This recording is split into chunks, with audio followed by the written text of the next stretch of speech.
Hello boys, this is White Pill Media and welcome back to the Trough. It's been a little over a month since our last Trough video, but I think the wait is worth it because I have a lot of titles to get through. We have a pretty big variety. We have some Western stuff. We have two that are short story collections from Australia. We have some cosmic horror, some gothic horror, science fiction. We have two little comics, dark fantasy.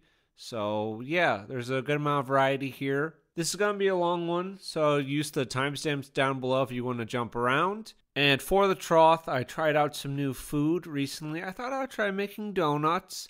One, it's not so great trying to make donuts without an air fryer. I have gotten an air fryer since making these, but I tried doing it like in the oven. They didn't turn out great. And also, for making a glaze, there's sugar, and then there's confectioner's sugar, and there's a pretty big difference between the two. One of them like makes a glaze, one of them makes like grit on your donuts. So keep that in mind if you ever try making donuts, I guess. And one of the big ones, one of the books I was really looking forward to covering is Hollow Empire, the fourth book in the Hollow Realms series by Jordan Allen.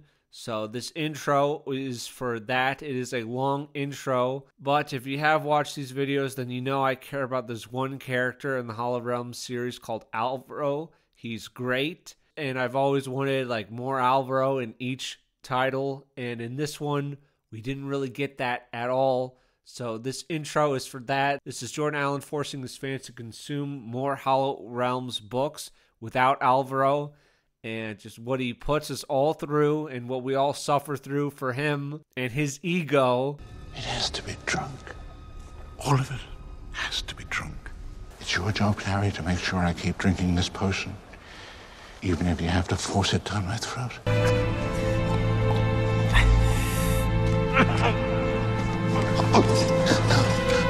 You have to keep drinking, like you said, remember?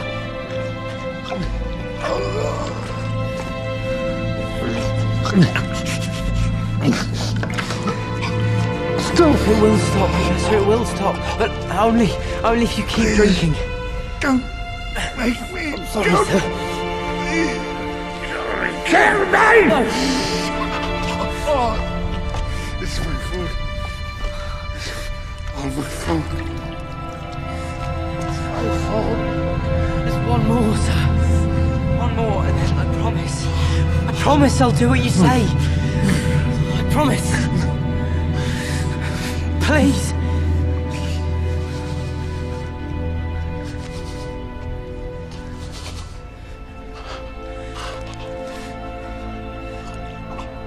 Anyways, I did like Hollow Empire, but we will cover that later. And one last thing before we hop into talking about all the books and everything. Thought I'd give you boys something to think about as you're listening to all this. I had this idea. It's not the worst one you've heard on this channel, you know, like the winery, that's an idea, that has legs, but this really has legs. This one could really make money. I don't know how we monetize it, but we can really make money with this. You remember being in like elementary school and like the bookmobile would come around and you'd go, you get some books and blah, blah, blah. Right. Anyway, okay, good. Right. That's a good solid memory for you. But what if we had a bookmobile, but like for our guys, you know what I mean? And then I was thinking, you know, George Lincoln Rockwell, right? Well, apparently during like the 60s or whatever, when the civil rights movement was going on, he and some of his guys would travel around in something called the Hate Bus. They just had like a van and they decorated it with their symbology and they just rode around the South. So I was thinking like, why don't we do that? You know, we just have like a bookmobile. You have guys go around, they interview authors and other creatives and they're driving around in their like very special van or whatever vehicle. We could do it so it's like Pimp Your Ride. You remember that show? It was the show where people would like go and they would like have plasma screen TVs put in their cars and a bunch of other like crap. They would pimp their ride. This would be Pimp Your Ride, but for white people, and we would also talk about indie authors on this side of things. It's not the worst idea you've heard. It's not. It's definitely not the worst idea you've heard. Anyways, let's get into the books. So, we're starting with one of our westerns.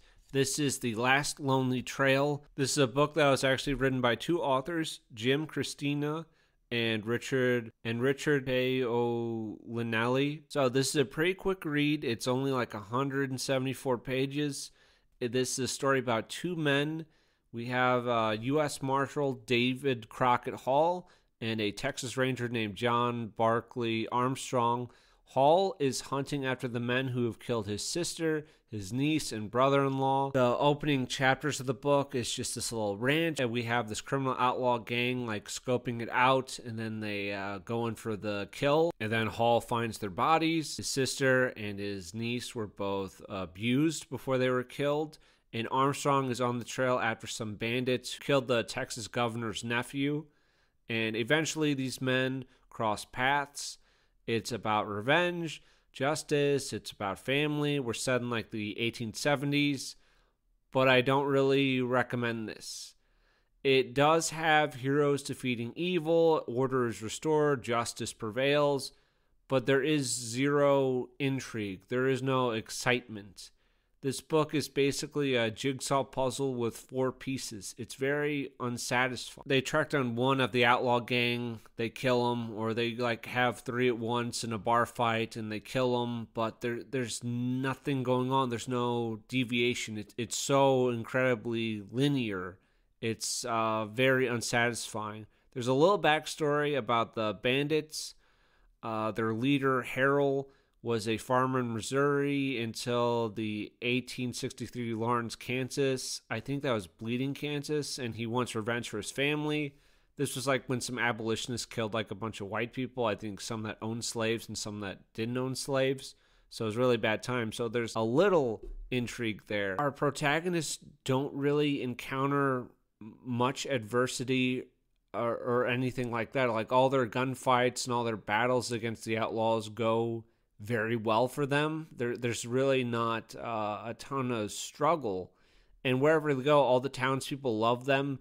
Basically, there's some part where they're like, "Hey, get out of here," because we're like a brothel and we don't like you guys because you killed some of our clientele. But that's like it. People constantly refuse to accept any payments from them, and the relationship between the two men is fine, like as friends, but they're not like, I don't know.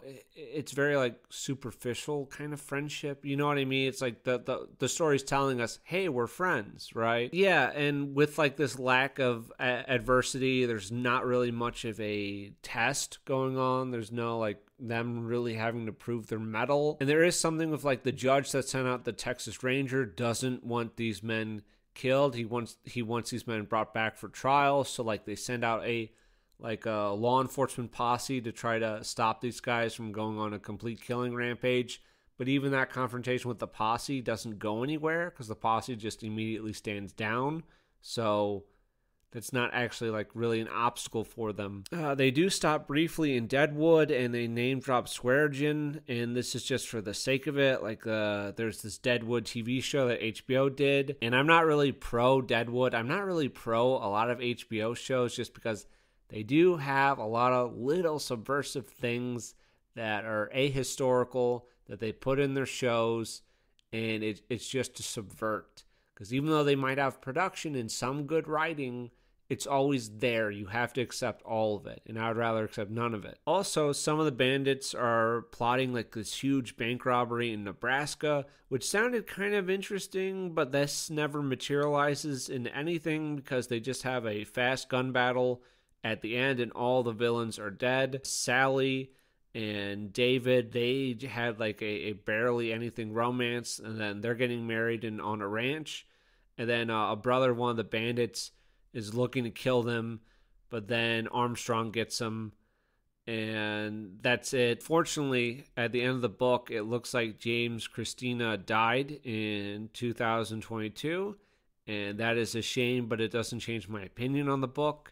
It doesn't really like do anything. I don't know. There's just like, yeah, I'm sorry, but there's really nothing like exciting or really too engaging about it. Like you can definitely like work with this plot, like man on a quest for revenge, he's hunting down this bandit gang, and like that can be a very like exciting. Yeah, maybe that's a little cliche, but that can be like a really exciting good storyline. You can definitely do a lot of things with that. But with this, it's just, I don't know, it didn't do much. I do like the cover. You know, I do like the cover of the one cowboy on a horse leading a second horse behind him. Is like, okay, that's a nice cover image. But despite it being a quick read, I really don't recommend it. Next, this is the Matrioshka Divide. This is a sci-fi epic by Isaac Young. I heard about this author from this YouTuber, Last Things. He does, like, talks about a lot of stuff. He talks about culture, he talks about politics, that type of thing. You can check out his YouTube channel if you want, but he had this guy on, and they talked about culture and all that, and Isaac Young mentioned that he had a book, so I thought, what the hell, why not? I'll check it out. I am fairly mixed on this book, and I do have larger issues with it in terms of like character and pacing. I do like some of the questions and mysteries that it raises, but I'm unsure if I would read like the next one. So the basic plot of the book is a signal has been detected on the outer edge of the galaxy, possibly from a colony ship thought lost nearly 3,000 years ago. The Free Exchange, the dominant power of the known universe, put together an unexpected crew to go find it. Only time will tell if this impossible beacon will change the course of human history forever. We open up with Glenn Tannis and Samhar Singh. Singh is a former soldier who has taken up gardening, and he was a war hero. And this is on page 6, which is the second page of the novel. I'm just going to read this out to you. And then there was the man himself. Samhar Singh appeared to be in his early 40s. He had dark skin.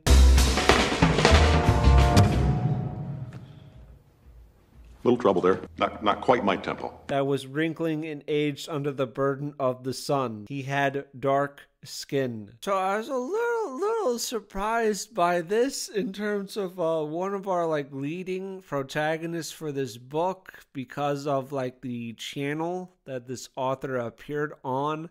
I suppose they're more of Christ Nat than other groups, but I want to say that I read and judged the book based on like the other writing and everything like that. I didn't just like autistically fixate on that and, you know, just put everything else down because of it.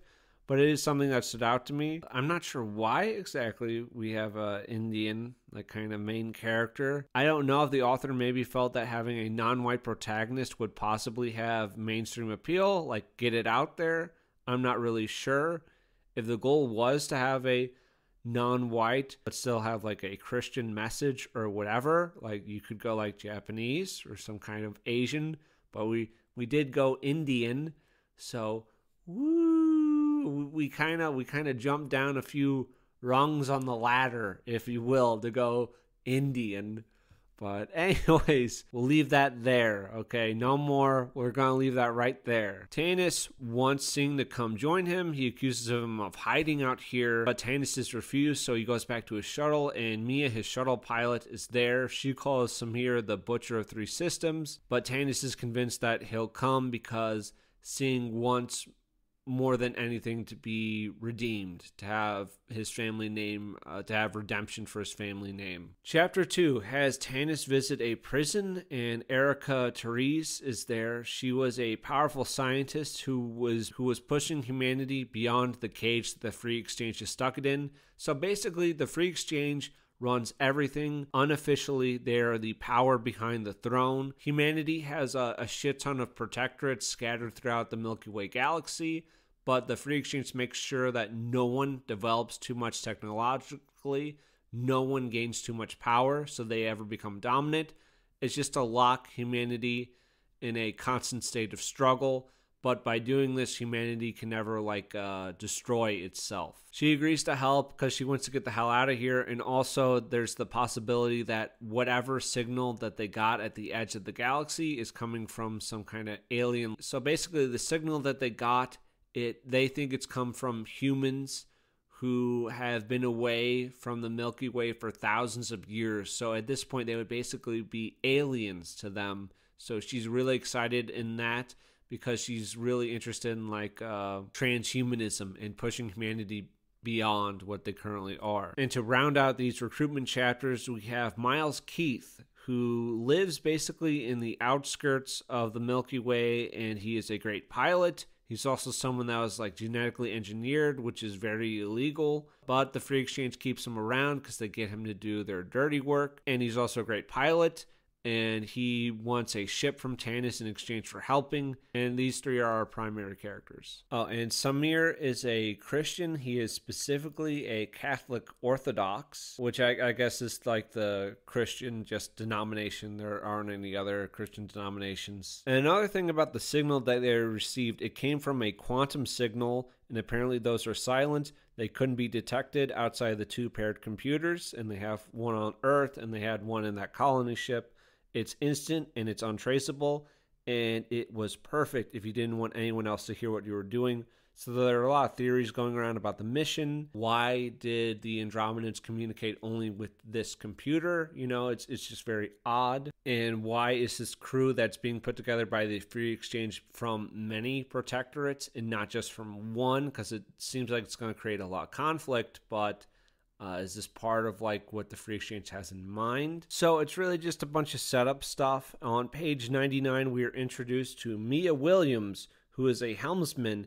And yes, it is the same Mia from chapter 1. I did not see this at first, but it is the same one. So it's a bit of a lame reveal that she's working for Tanis later on.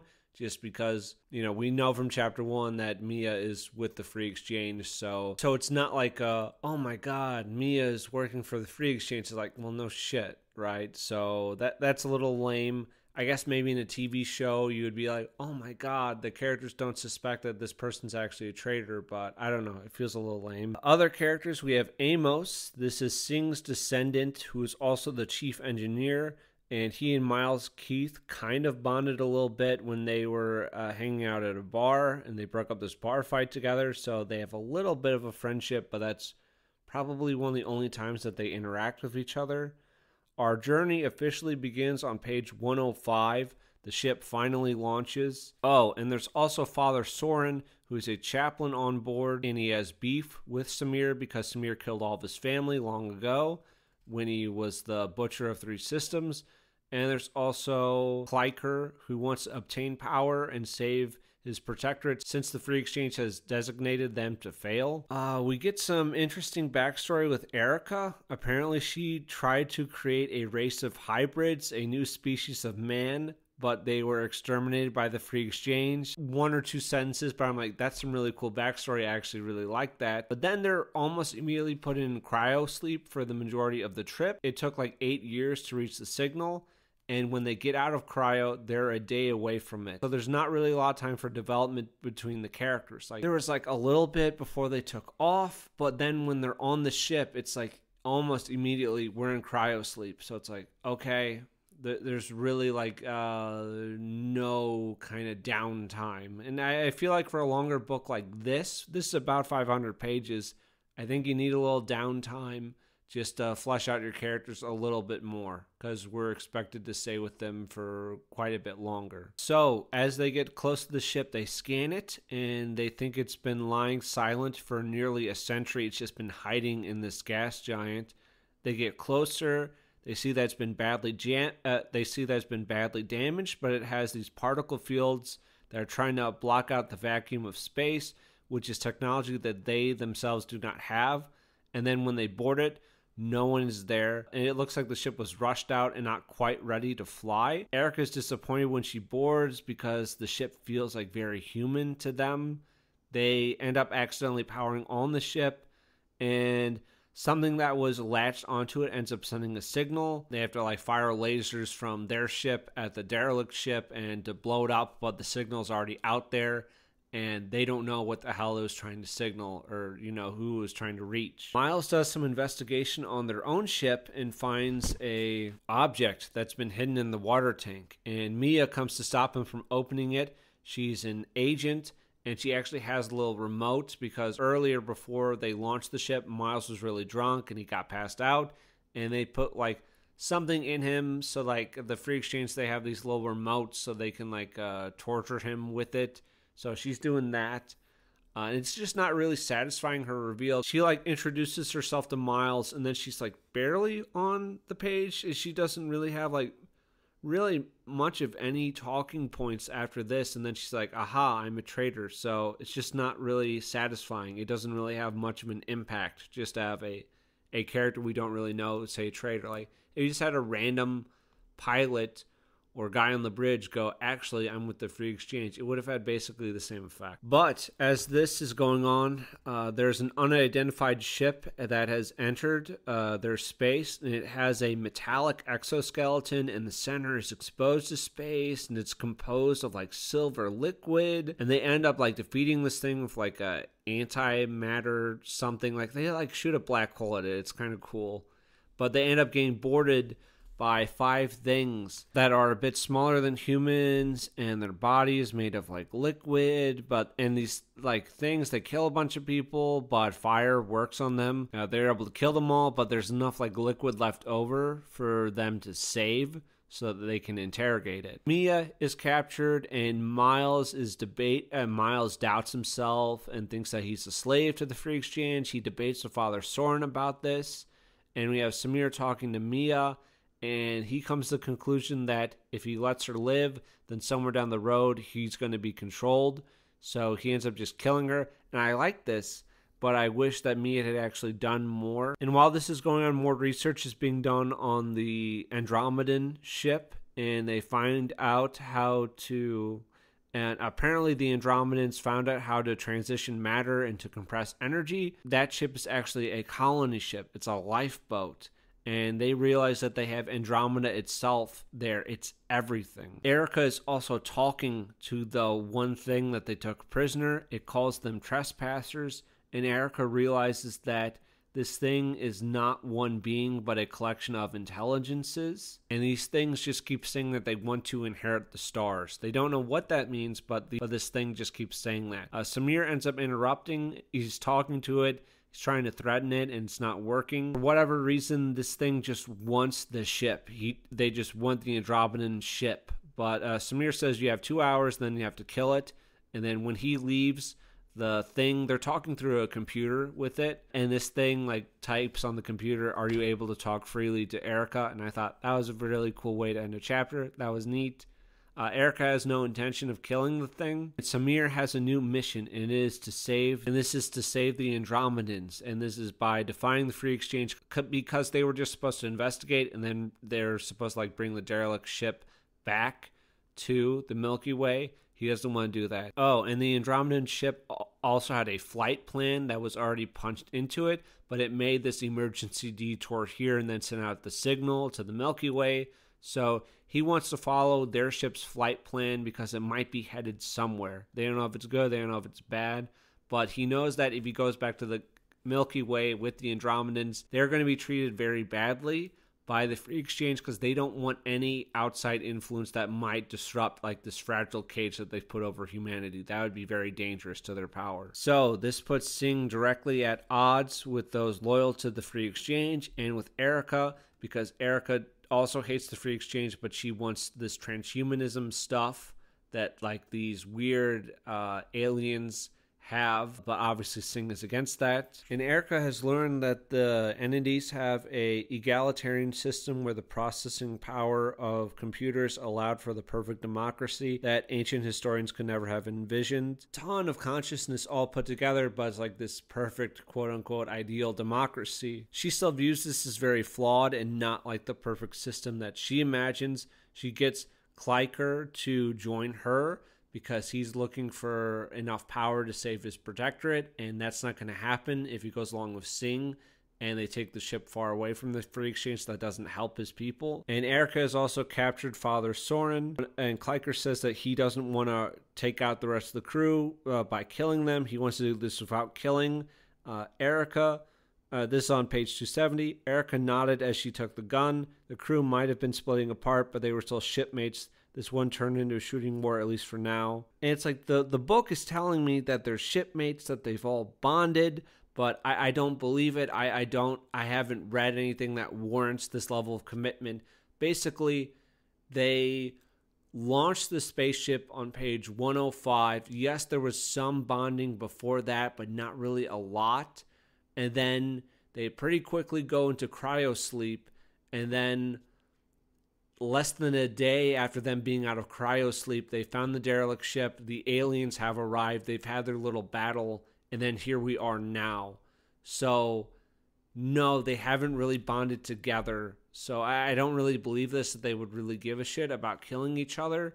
Because also most of the crew is from like radically different protectorates. So some of them have a lot of rivalries and are consider each other to be enemies. So I think some would kind of relish the opportunity to kill each other. I just don't see how they've become friends. And then we cut back to Miles, and it turns out that Glenn Tannis is on board, and he was actually in that container in the water tank, but he got out, and now Glenn is mind-fucking Miles, and he gets him to take him to the derelict ship. Amos has decided to join Erica because Amos doesn't really like his ancestor, because like the issue of like aging, I should have mentioned this before, but the issue of aging has been solved, and basically if you're useful to the free exchange, you can live forever, essentially.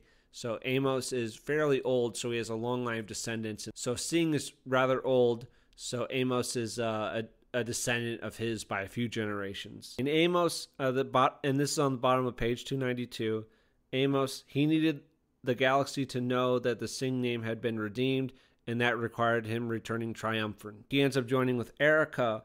So now we have this three-way standoff across two ships, and this goes on for some time.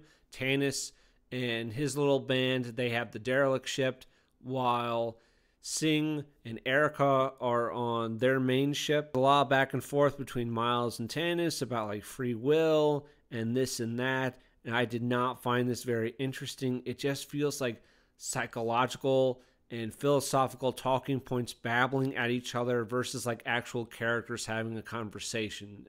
That also comes into play of like Erica, who's like this cold, hard science bitch, and someone like Father Soren, who's obviously religious. It just feels like things like, just philosophical concepts attacking each other. So I just don't really like it. The thing to break the standoff ends up blowing up their gravity core.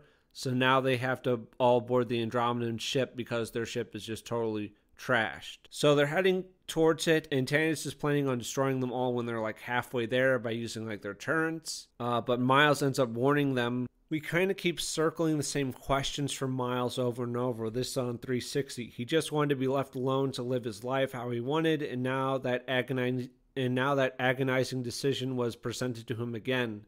Live under the thumb of Tannis or die. There's no escaping that choice. It's like, does he have free will, even though the free exchange like knows human psychology to a science, so they know like the choices that you're basically going to make, and even if you make a choice that they weren't anticipating, it's still like within their equation. So are you even really free? Tannis says, you were always free, Mr. Keith, same as me. Every choice you made was one of your own volition. But do you think choices are easy? They aren't. Not the real ones anyway. Everything will be demanded of you. Blah, blah, blah. Miles knew what he was saying. It wasn't the free exchange thought that men couldn't change. It was that they wouldn't. So we're just talking about like free will and all that.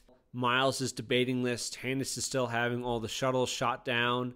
And it looks like Singh and Erica will be killed. But then Miles decides to sacrifice himself and kill Tannis in the process. And he gets to die a free man. I don't know, is this sacrifice worth it? Because I'm like, honestly, what did the inclusion of Tannis bring? So he's this third player that gets brought in. He's this wild card, right? Like, oh my God, Tannis was secretly on board the entire time. But then he gets removed pretty quick after he gets introduced. And all he did was destroy some shuttles. Was he needed here? They end up finding the bodies at the beginning of chapter 40. Amir says they had found Tannis' body in one of the control stations, as well as Miles Keith and Dr. Phillips. I mean, if all he does is destroy a couple shuttles, and then he ends up getting Miles killed because Miles sacrifices himself, it's like, I don't really know Miles too well. You know, he's just like a guy that just circles around about free will over and over and over again. And then he finally makes a choice and kills himself. And I'm like, I don't really care because Tannis really didn't do much of anything to me. Samir talks about the bodies on chapter 40. He says there's really not much they can do from now. He will arrange funerals for the men when it's over and they have it secured. But all he can do right now is like offer a short prayer for them. But no one really talks about these guys again for the rest of the book. Like, not Amos, who technically had the most time with Miles, or Father Soren, who also had a decent amount of time with him.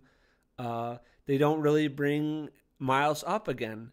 I think that this could have been cut, or it could have been changed. Just these deaths really didn't have much of an impact on the rest of the cast. I mean, I guess you could argue Miles is there to solve the Tanis problem, because otherwise Tanis would just destroy Erica and Sing. But if you just don't have Tanis at all, then you don't need Miles to sacrifice himself to destroy Tanis, because no one's blowing up the shuttles. So it just kind of feels like kind of a useless section. I can understand wanting to use Glenn Tanis because he's kind of a cool bureaucratic character who, like, he's able to manipulate everyone. And I'm like, I kind of liked him, but not really here, and not really for this conclusion. Maybe it could have been brought in somehow, but I don't know. It wasn't very satisfying here. And they have detected 30 alien ships that are nearby and seem to be waiting. Erica says what we're seeing here is not just a tactical distribution, but it's also a political one. Direct democracies have the highest tendency to fragment and splinter. So while there are 30 ships nearby, they do seem to be clustered together in little groups. And Erica theorizes that they're not this harmonious direct democracy where everyone gets along and this like supreme one consciousness. They're all fighting each other, and the aliens have their own little like bullshit in their own groups. And she decides to play politics against them, and she wants to send them a message that says, "We have cooperated with your demands. Please advise our next action. It'll make it appear that they are conspiring against the rest of the group." So it's like an idea to buy them a little time against these things, because none of them are moving despite them outnumbering them 30-1. They're not willing to take any action. So they think it's because if one group makes a move on the ship, then the other groups are going to pounce on them and just destroy them. I have this line on page 381 that I did not like. It reminded Erica of the day when they first set out, one crew actually working together. While she wouldn't confess to have anything close to sentimentality, it was still a happier time. Even she had to admit that deep down she missed those days. That was maybe a day. This is not earned. Oh my god, this is not fucking earned. Like, they spent no time working as a crew together. It was like the ship launches, cryo sleep pretty soon after. They get out of cryo, they're immediately at the derelict, basically. Like, the book keeps trying to like bring up like they really did work as a crew at one point. And I'm like, how? You haven't fucking shown me that. I think you can tell me for some stuff, but like if you keep bringing up like they really did work together, you know, they had these close bonds. I'm like, I need to see some of it, right? It doesn't have to be super drawn out or anything, but I have to see some of it. Soren and Erica have a little back and forth. Soren says, "These people, as you call them, they don't have a vote. They have 1/100th of a vote. They can't opt out of the system. They're forced to pick between factions to compromise their beliefs just to get some of what they want. In many ways, we're freer than them." So I kind of like that as an argument sort of against democracy. I thought that was pretty good. Yeah, like I said, like Soren is one of the few who actually spoke with Miles a decent amount, but I don't believe that Soren mentions him again. I understand that there's a lot going on right now, so maybe they don't have the time to think about it. But they do have a lot of time to philosophize. They have a lot of time to go back and forth about free will, democracy, voting, what is life, all this stuff. So they go on for pages and pages about that stuff, but no one's like, man, Miles is dead. So I don't know. Page 399, they find out the name of the Andromedan ship was called Providence. And this just felt a little too cliche for me. Just, I don't know, pick a different name. I don't know if this is like a Christian thing or whatever, but I feel like Christian writers, they go for like a handful of names for, it's like Providence or Eden, or there's like a Harmony or something. You know what I mean? Like they just draw them out of a hat. The derelict ship is now divided between Erica and Sing. They both control some vital parts of the ship, but they sort of have to cooperate together. Otherwise, the ship doesn't function. You agree not to go back to the free exchange. but the things that they want are still very radically different. To power up their engines to get out, they like need to be near a star or something, so they rush. So they race towards the cluster of ships that are there, and some of these ships appear different from each other. So they're just designed differently, so these things are a little more unique, right? They still like have different appearances for whatever reason. They still have like something of a personality there. Their ruse ends up working, and the ships like immediately start fighting and killing each other. Erica ended up playing them like Tannis plays people. They speak with some of the entities that board their ship. It still calls themselves the Inheritors, like the Inheritors of the Stars. Samir refuses to let one stay, but Erica goes to get it. It says like, hey, if you allow one of our things to stay on your ship, we will leave, and we won't try to kill you guys anymore. One that she meets has a more humanoid design, not like an insect one like some of the other ones that boarded, but it doesn't have a face on it. Erica and like Amos and some of her people get trapped by some shields by Samir, and Erica wants Amos to like break the shields open and just get like her, Amos, and like the entity out, and she doesn't give a shit about any of the other people that are with them. But Amos isn't willing to do this. She fires her gun. It's a random deflection, and it kills Amos. As like they all have like kind of like Dune shields. They have like those like little shields that can protect them from some ballistics. Amos dies, and Erica's a little freaked out because it's like out of everything she had foreseen and calculated, she hadn't expected something so needless and random. Realized how small she actually was, how her life was so fragile, that she wasn't in control. She never was, even now. And she could die to such a meaningless thing. And she just has like a total breakdown over this, and she doesn't care that they're nearly free. And I'm like, okay, Erica is like kind of plotting genocide against like humanity by like forcing humanity into transhumanism, which I don't know if you can really consider that life anymore. But like one random death gets to her. I understand that it like her transhumanism, she would like be seen as a savior who brought humanity to like this great forward-thinking position. But this random death, like that's a statistic, but this is a tragedy because it's like one and it's random and it's right in front of her. But still, it's like, I'm kind of rolling my eyes at that. Like, this is a woman that like created a new race of hybrids, and they were genocided by the free exchange, and she just like writes it off like that was just like a footnote. You know what I mean? It's just like, here's a random guy that you knew for like a few weeks, I guess, and I wouldn't really say that you were friends even. That's not what I saw in the text. I guess it is more personal, but still, I don't know. But they ended up escaping, but the ship is still divided, and they still control like their own little sections. On page 448, Erica chuckled a little. A wager then, your God versus my truth. No, it was never a wager. A life worth living, to live in fear or to understand and hope. That's the difference between us, Erica, the lives we have chosen to live. Samir lived in hope for the next life. Erica lived in despair of the one they lived right now. So they're still like hurtling towards whatever was in the Andromedan flight log. They have that one alien on board. Yeah, that's where book one ends. And I do want to know why the aliens want the ship, how they came to be what they are, and what they want exactly. What do you mean inherit the stars? But I still had like serious issues with like characters and their impact.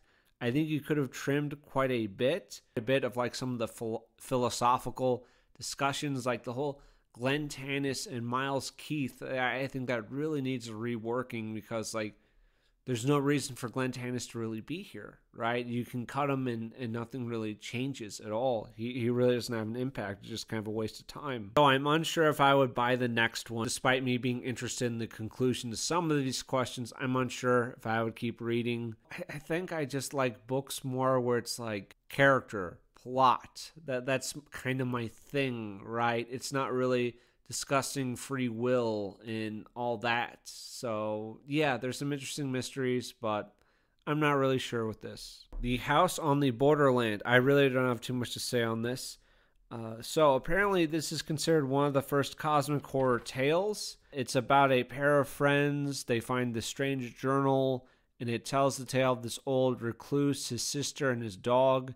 It was weird and psychedelic. I didn't find it very scary. This was something for me to try. It was short, but it felt kind of long for me. It definitely dragged on. Like, very large sections of this are full of just images of this guy soaring through space, like stars, the enormity of it all. And he's just like in space. Somehow there are these pig monsters that attack his house, and like, is this in his head? Is this not in his head? They crawl up from this pit.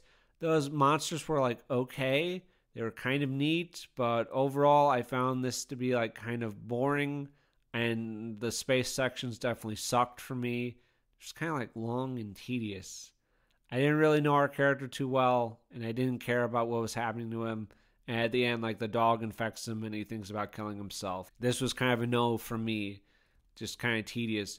But still, like, if you're interested in like cosmic horror, like apparently this is like one of the first ones. So it might be worth checking out for you. I did get this from the Bizarre Archives from a long time ago, and I just had this in my to be read pile.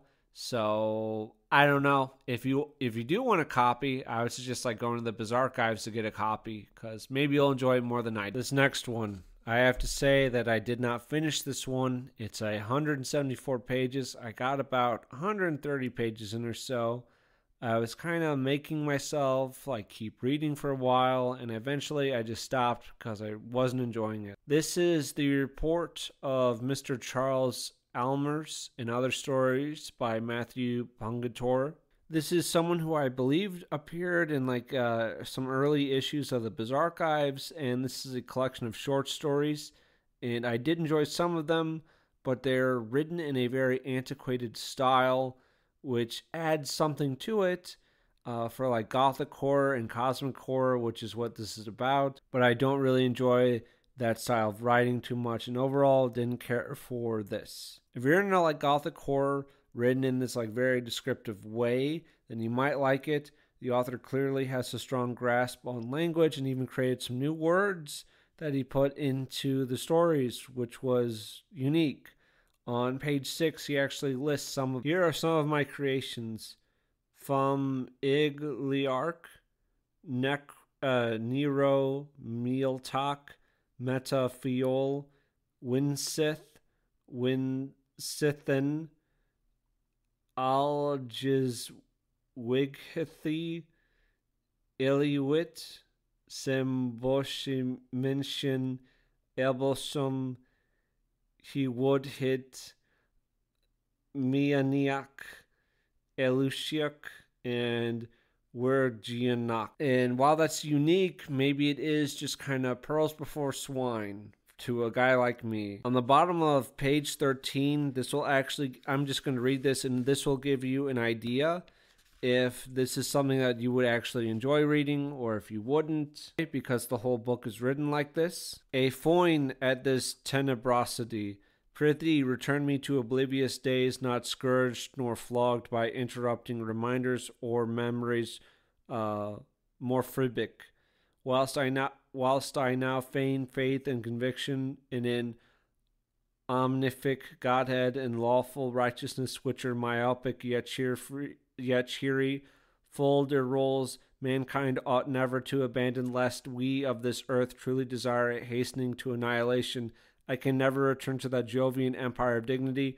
No rationality nor salvation exist outside the feeble barricades and faint simulations we tearfully fabricate. Humans were never meant to plumb reality without Nephian delusion afore their minds. The first one is about a story about finding like this ancient King Arthur tale, and there's some neat mythology there.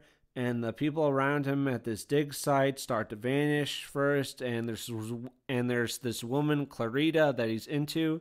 She ends up dying. She was the woman that he loved. There's this cosmic twist on page 32 where like maybe Clarita is like her corpse is now spawning kind of like eldritch things, so it's kind of interesting. The Black Torque Demon is about a Sir Goswin who is with a woman he loves as they go to this haunted castle. They're trying to lift this curse on her family. Their party starts to get cut down to size by these demons that they encounter outside the castle, and then when they go to the castle, it's even worse.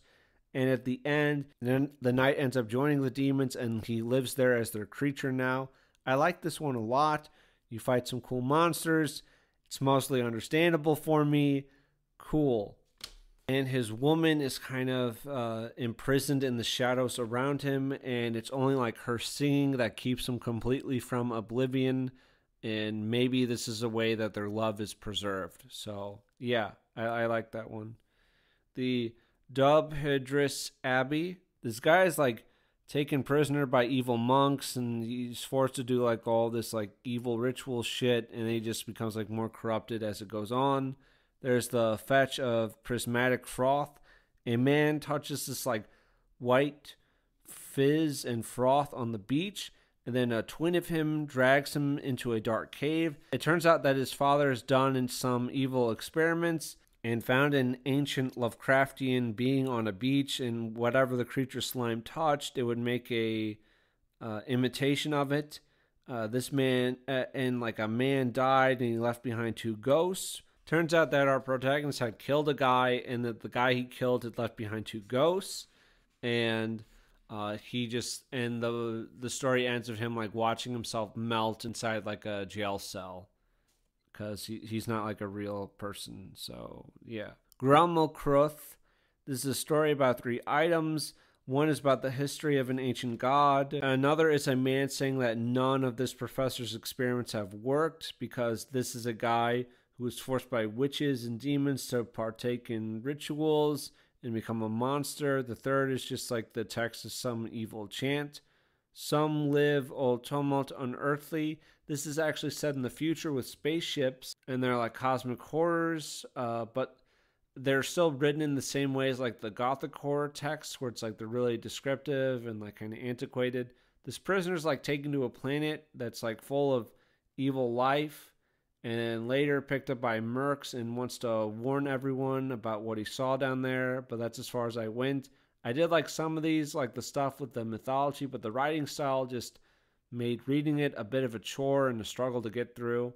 Perhaps if that writing style wasn't a turnoff for you, then you might like it more, and you can check it out for yourself. Hollow Empire. This is the 4th book in the Hollow Realm series. They're dark fantasy books with mystery, action, and this is actually a direct sequel to the first, Hollow Kingdom. And in chronological order, it goes Moonlit Soul, Book 5, Hollow Kingdom, Hollow Empire, and Ashes of the Necropolis, and I'll discuss that order a bit more later on, but I've enjoyed all of these, and I reviewed them all, and I feel the books have only improved from book 1, so give those a shot if you're interested. Also, Jordan Allen has other books. I'm only really familiar with his mutagenesis books, but those are post-apocalyptic, and I've liked those as well, so check this out if you want. So, in Hollow Empire, we open up with a prologue with 3 knights from Lochmeria, and they're on a quest to find something to help cleanse Altberg from the demon presence that has taken over the city. But as they head into this dungeon, their memories are starting to fade from them, and we end there. And in chapter 1, we start with Prince Greston. He's riding around with the maiden Edith of Worth as he takes her back home like he promised. But on the road, they get ambushed by these spiders, and they are brought to the Lady Sabrai, who is the Spider Queen. And she is actually also a character from Ashes of the Necropolis. And in that book, she was supposed to be in an area that was to withstand the Dusk Era. So that's interesting. They end up overpowering her, and they continue to Worth. And Greston notes that Worth is an empire that's ruled by 3 outer world gods. So they decide to take this rest in a cave, and some lizard man comes up from the depths and attacks them, and Greston falls down a cliff with the lizard man. He survives, but he's totally separated from Edith. He finds a cave entrance, and he goes in, and there are more monsters like that inside that he has to kill, and he's exploring this labyrinth, and apparently this was a place where cultists wanted to bring dragons back to life who were a horrible plague on the land. He finds a guy in a cage who's growing scales. This guy was like a scholar who found a magic ring when he explored this place that the priest made. They were trying to bring the dragons back. He's actually not a prisoner, and he could leave whenever he wants, but he remains here, and he tells Greston that you can't save everyone, especially if they're unwilling. And Greston just battles his way through these caves, and eventually he's able to free himself. And then days later, he meets Edith at an inn. There's a little more talk of mythology, and Koldor, Valar, and Tendrick are the three who rule Worth, and Outerworld gods are ascended mortals. So that was kind of interesting. So that's interesting. That's cool. There's not really any other incident before they make it to Edith's town, and they end up meeting Father Leopold, who's basically this piece of shit, and he's really cruel to Edith. And Greston notes that Edith in their travels never brought up Father Leopold. She doesn't seem to really like him, but Greston has fulfilled his mission, and he's just going to leave. I thought his leaving was a little sudden because Edith is obviously distressed. And I'm like, I don't know. Maybe I would have hung around a little bit just to make sure, like hang around for a day. But he does end up hanging around because this priest asked him to. And this is Dane. He's an acolyte at the temple. Dane makes some bold claims on page 50. So this is from book 1, that Edith was going to try to perform this ritual to restore a demon to human form, that would have been impossible, and he thinks that this was a trick by Father Leopold to make her offer her soul to the demon so that she would join their ranks. And he's like, that's a really bold claim, and Greston isn't sure if he believes that fully, but he is convinced that he needs to take Edith away to safety. But that night, we have a Blood Moon assassin strike, and his target is Edith, but he gets driven away. And we have seen Blood Moon assassins, and they're from Moonlit Soul. But now, Edith, Greston, and Dane are on their way to the capital of Worth, and this is to keep Edith safe. They arrive at the city of No Trouble, but all the people there look really miserable. It turns out that there's been some demon attacks in the city, which is how Altberg fell. They go to the temple of Koldor, and the three gods are waiting inside. Koldor is a large griffin. Tendrick is a beautiful woman with feathers on her arms, and Valar is a giant, fierce man. Koldor sends them on this mission to find this adamant ring, which is in the realm of the Lost One, and Greston agrees if Koldor promises to look after Edith and guarantee her safety when they're finished with it. Koldor agrees to this, so they set off. Dane ends up staying behind in the city. So they're traveling around. They end up meeting Cain, who is a hellstalker, and that means that Cain slays the unnatural and the demonic, so Greston agrees to help him in exchange for guiding them to where the Lost One's dungeons is. And while they're traveling, Greston brings up this guy he knew who's also from Roach from the first book, Horban. And Horban was shot in the back by a wretched worm named Alvaro. And if you don't know, Alvaro is a fan favorite. You can look up any of the Hollow Realms reviews on Goodreads or Amazon, and naturally you're going to do that after you've read this book and you're leaving your review on Amazon and Goodreads as well, and you'll just see it. But there are dozens of people asking, where's Alvaro? When's Alvaro's book coming out? People are always demanding it all the time. But spoiler alert for this book, this is the only mention of Alvaro for the entire book. He makes no appearance as he's done in the previous 3 books. This is ridiculous.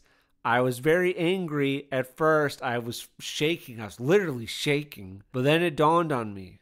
And then it made total sense. Jordan Allen is saving Alvaro for his next book. A book just from Alvaro's POV, Hollow God. Yeah, that's not a bad title. Hollow God, that's not a bad title. Ascended humans can become Outerworld gods. So is there a reason that Alvaro can't become one?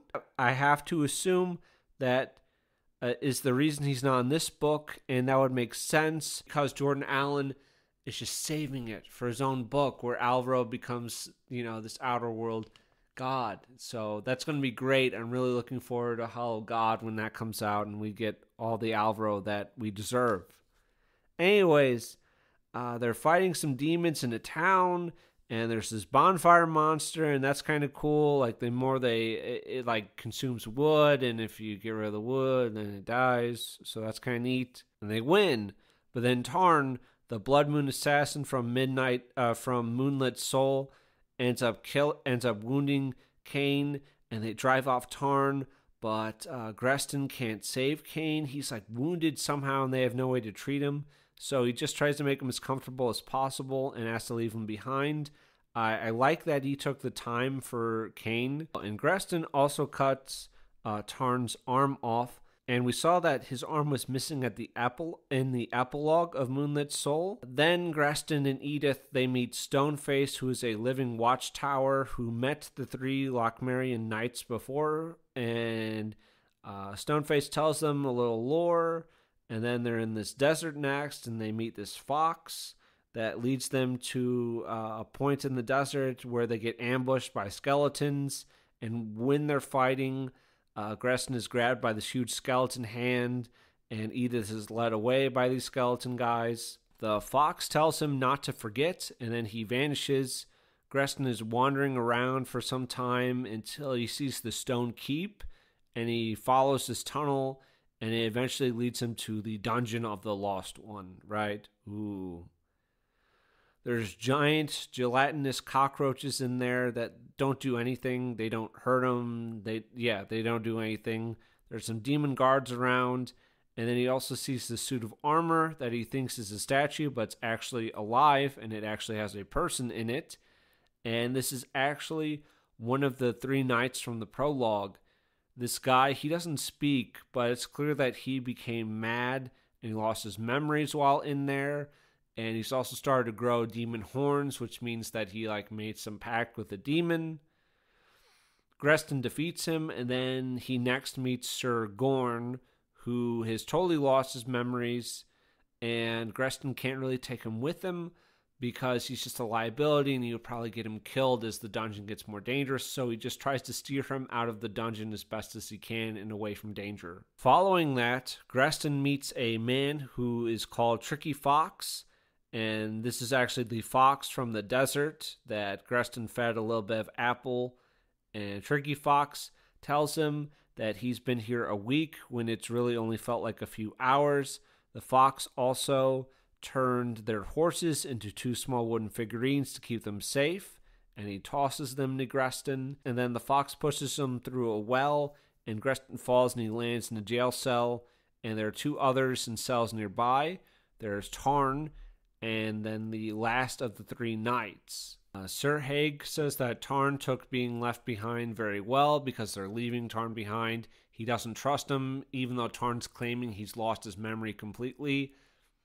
Greston doesn't fully believe him. And Haig says that Tarn took being left behind very well, and Greston replies that's because he remembers me, and he was now certain that Tarn had been playing him to be set free. And they also find a wolf in one of the cells, and they bring it with them. There's this weird statue on page 151. It's like a man, but it looks like he's sprouting these razor-sharp feathers. Strangely, he reminded Greston of a crow. I thought this was interesting. I'll bring it up a little more later. On 153, find this book, and Greston says the title of the book, and Sir Haig thinks that he's playing a joke on him, and then Sir Haig says the title of the book, and Greston thinks that he's playing a joke on him. They cannot say the word Carmathis aloud. They both can read it, but whenever someone says it, they can't hear someone else saying it. Carmathis is the Lord of the Lost Dungeon, right? He's the Forgotten One. Oh, and another thing with the weird statue is the wolf sniffs at it, and then it puts its paws up on it.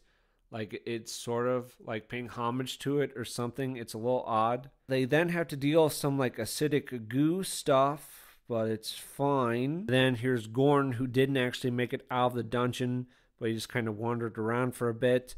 and Haig takes Gorn away. Greston is pulled down a well by this tendril into a pit, and he has to fight off this Hydra, and this is a pretty cool fight.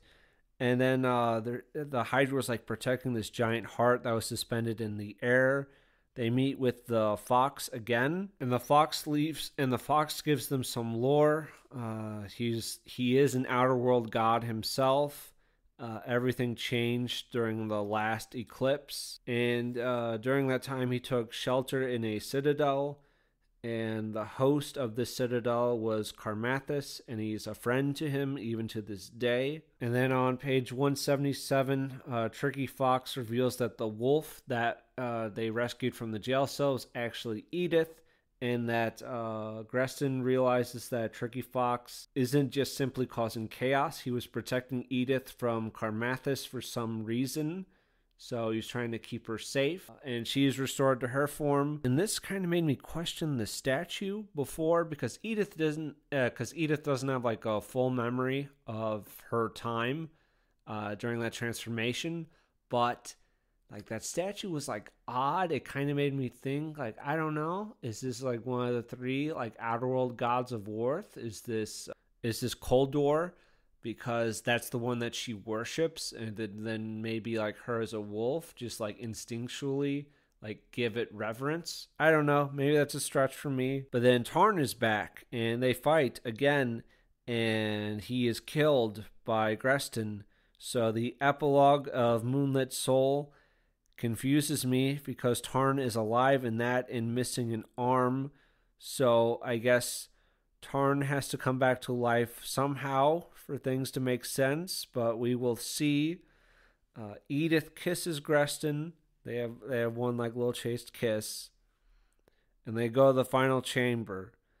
We have a mosaic depicting a crow there, so there's a lot of like crow imagery, and I'm like, I know a griffin is not a crow, but I don't know who else like lines up with like kind of feathers and that. So I don't know. Tendrick had like white feathers on her arms, so maybe they're all birds in some ways. I don't know, maybe. Carmathus is like really gross looking because he doesn't have any skin. And this place just seems to be all of like Carmathus's creation. Like, you know, we have the beating heart. I guess that's his heart. There are these walls that were covered in flesh.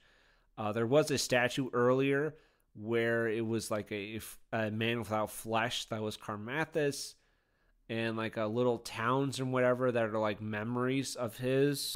So I don't know, like maybe he had to give up these pieces of himself to build this place. Carmathus talks about how he met Greston shortly after he arrived here, but Greston has forgotten it. So Carmathus shows him the sleeping ones again on page 144. These are like giant monsters that come out whenever a outer world god becomes demonic. These things come out to destroy everything and to just kill this demonic outer world god to restore balance.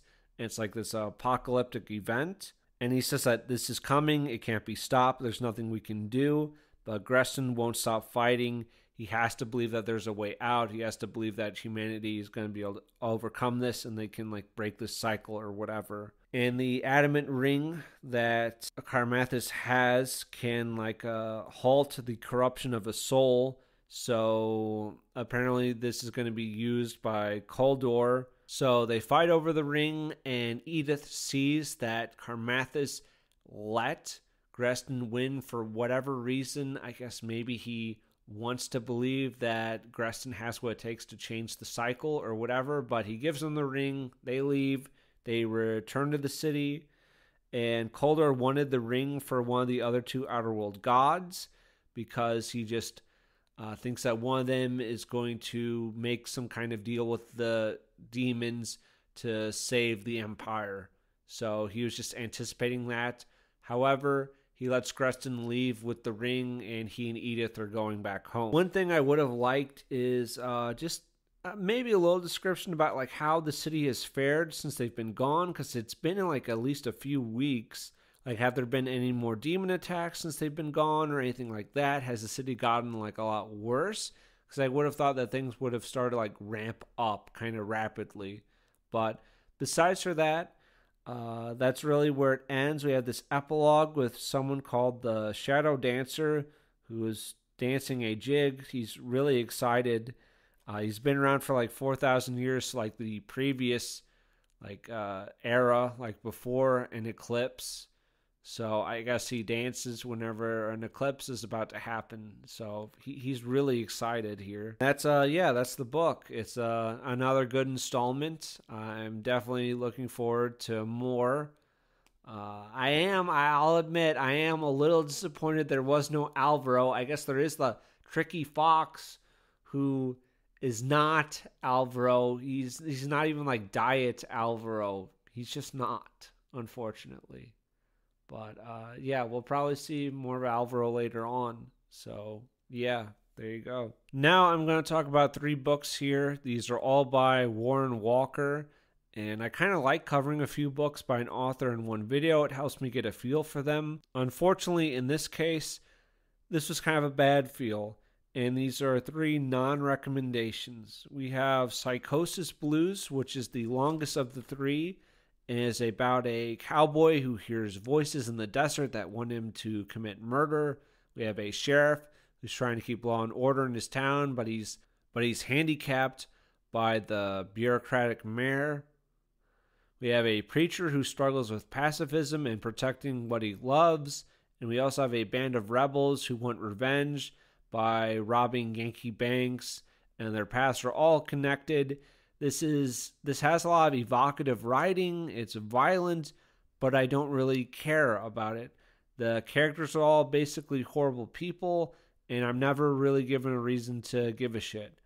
Iron Scar is about a cowboy on the path of revenge, and it turns out that he's more horrible than the people he's hunting. And Dold Belongs to Me is a fantasy work about a man sieging and assaulting a city named Dold, and I disliked it for similar reasons. Let's start with Psychosis Blues. My overall issues with this are, why am I reading this? What am I hoping to happen? Because without that, it's just a chain of gruesome action scenes where lots of innocent people are harmed. We open up with the cowboy in the desert who thinks that he hears the voice of God, and God commands him to bring a flood of blood, of violence, of brutality, and he sets off. We have the sheriff's chapter. He diffuses a situation with a drunk man and his deputies, and then they investigate a bar that has been the scene of dozens of murders, and there's a lot of detail about how brutal it all is.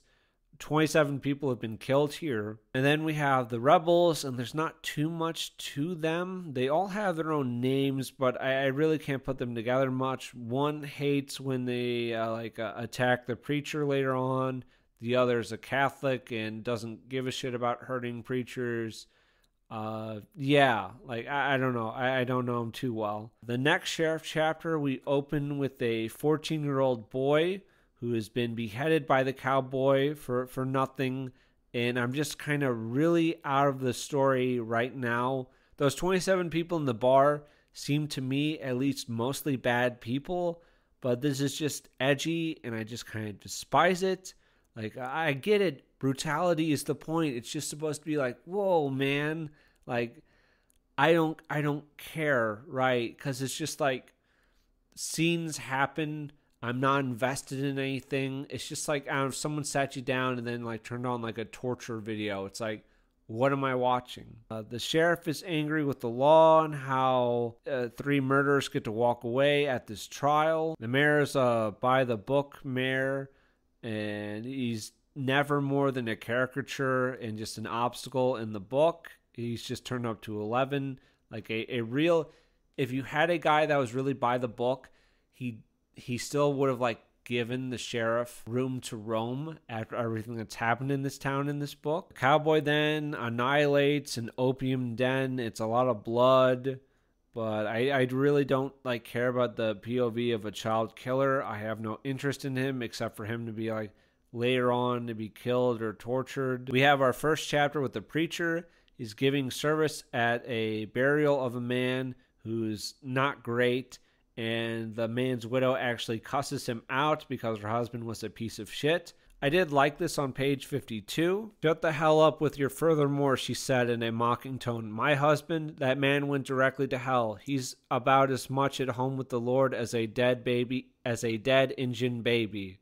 He died in a whorehouse, and Lord knows that's where Jeremiah would prefer to die instead of with us. And later when the preacher is shopping, the rebels show up and they kill the owner of the store. They kill the owner's young daughter, and then the preacher has a knife, but he doesn't use it, and he drops it, and he pisses himself, and he's just a coward. We're back with the cowboy, and the cowboy has friends around his campfire like Thor and Hercules and Kali Ma and Satan and Jesus and a blind Indian. All of his friends are there, and then he breaks into a manor and he slaughters this family, including the children, which is just great. On page 65, we just get some nice torture porn here. Let me read some of it for you. So this is about a young boy. As the young boy made it to the bottom step, the cowboy leapt from the fourth step. They both tumbled to the ground, the boy screaming like an infant. The cowboy wound up with top mount on the boy's back and grabbed a fistful of his long, dark brown hair. He began slamming the kid's head into the wood repeatedly. Slowly, the boy's cries became more muffled as his face deteriorated into a bloody mess. His nose was bent at a wrong angle. Teeth were either knocked out or skewed from their original positions. As the hardwood below gave away, a cut formed along the top of his brow line. I'm skipping a little bit. He starts to beat in the boy's skull, and the fist came back dripping in a diluted red liquid with small chunks of skin, bone, and hair clinging to his knuckles. I love it. This is so good. On page 71, we get a little insight with the cowboy who's come to the judge's house. Hercules stood on the porch next to him, standing tall over him. You think you're special? You think this is bad? Pathetic. This is nothing compared to what we went through in days long gone. Nothing. Cowboy rage swept over him as he pushed himself up, not rage against those who he was killing, but rather rage against the mortal coil he was bound to. Rage that he had been given a task made utterly impossible by his own humanity. So the cowboy kills the judge, his family, and then kills two of the sheriff's deputies. The rebels are scouting out the bank that they want to rob, and they notice the preacher's wife works at the bank, and she has a key with her.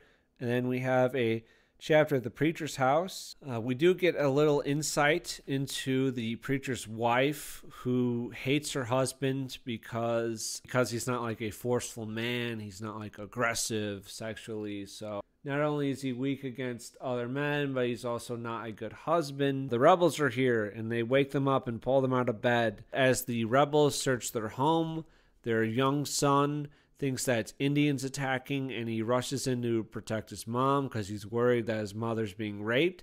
His heart is in the right place, but all he gets is gunned down, and I think it's better to resist at the start because otherwise you keep just allowing outrages against your family.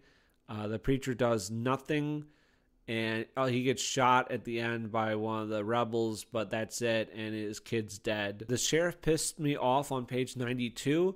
He just basically brushes the preacher off. He doesn't give a shit about a dead 14-year-old boy. I know like a lot of bad shit has happened in town, but I'm like, this is still like a dead child. I think I would like at least pretend to give a shit about that. We have a chapter with the preacher. The preacher acts like a big dog with his sermon, but when some drunk Mexicans burst in and shoot around the place, he does nothing, and they steal the offering box. Preacher talks about like being a martyr and all that shit. Preacher's wife has bought a gun for self-defense, and the preacher's really upset about it because they're supposed to be pacifists, so he throws it away. But when he returns, he's left her wedding band on the counter. And then the cowboy goes on a killing spree against some Mexican bandits that the sheriff wasn't allowed to deal with himself earlier. Cowboy calls himself, I'm the last dying scream of the old world. The cowboy is bitten off a little more than he can chew here, and he thinks to his dad chewing him out for leaving the gate on the corral open. That little brown dog his mother had always kept around, his first pair of boots and his first horse. So this is basically the only characterization we get out of him. This is basically it, but I still don't really care because it's like a child killer and just a mass murder of the innocent and the guilty at once. So I'm just not really invested whatsoever. Cowboy is hunting more bandits down, and then he notices a woman next to one of the bandits, and this is actually the preacher's wife, who is there with a man. Later, the cowboy is sitting in the church and he's listening to the preacher's sermon and he's thinking about it. We have a preacher's chapter where his wife is done with it all, but knows that she'll always come crawling back to him, and she is shot by the cowboy and is crawling away, and the preacher just freezes. So the cowboy kills his wife and looks at him with pity and just leaves, and the preacher does nothing again. He has done nothing this whole time. Now, we're on the bank heist, and with the rebels. The rebels, they go in, and you know the drill. They kill a bunch of innocent people that they don't need to, and both the preacher and the cowboy are here. Will the preacher do something? Will he not? The sheriff enters the bank. He disregards the mayor. He kills a few of the rebels, but then is killed himself. The preacher had a gun on the cowboy, but now the tables have turned, and the preacher's crying, and he's pissed himself. The cowboy then kills the leftover rebels, and the mayor proclaims the cowboy as a hero. And we have the conclusion on page 177. And as for where his soul went, who can truly say? Perhaps he shares wherever the sheriff went off to, or perhaps the same fate as the rebels. However, one thing is certain. Wherever the cowboy's soul drifted to, he never saw the preacher again. I get what it's saying with the preacher and being nonviolent and what it leads to. I do understand that, but it definitely went too edgy for me. It was really just a spectacle of violence that really doesn't amount to much. I just don't care about anything. It's like a bunch of horrible, depraved shit happens to innocent people, and then I guess you're supposed to feel like, oh, the preacher should have done something. He's like, yeah, I know, but you could have written it in a different way where it's not so repulsive. And I did think it was a bit much when the cowboy made a leather worker make him a baby saddle. And I don't mean a saddle made out of baby flesh, but I mean he had a saddle made that was the right size to like put on a baby. And then and to make the saddle, he also cut like the face off a young girl for the leather. And then he cut the baby out of a woman. And then he put the saddle on the baby. And then he rode the baby like it was a rocking horse. And the baby was crushed into a dark red paste. And then he broke into this guy's house, and he flossed his daughter's cunt with a razor blade. And I'm like, I don't know. Is that too much? Is that not enough? I don't know. It just, oh, man. So those things didn't happen, but you could imagine them happening because we did have the cowboy beating in a young boy's head and caving, and then his fist came up with the boy's brains on his knuckles. So we did have that. So I really don't think that's too much of a stretch. Did that sound edgy? Because I think it just fit right in with the rest of it. Iron Scar. This is about a man named Ra. And Ra is a man who was rescued by monks. He had been tortured, crucified. He had his dick cut off, and his face branded with the name Roy. And he's on a quest for revenge against the men who did this to him. We don't know what went down back then, but we follow Ra on his murder spree. There's lots of action scenes with gruesome violence. And I thought it was going to be more of the same, but we had a plot here. This is a plot of revenge. There's something to care about, and Ra seemed okay at first. We have a man going for revenge, so I thought it'd be more.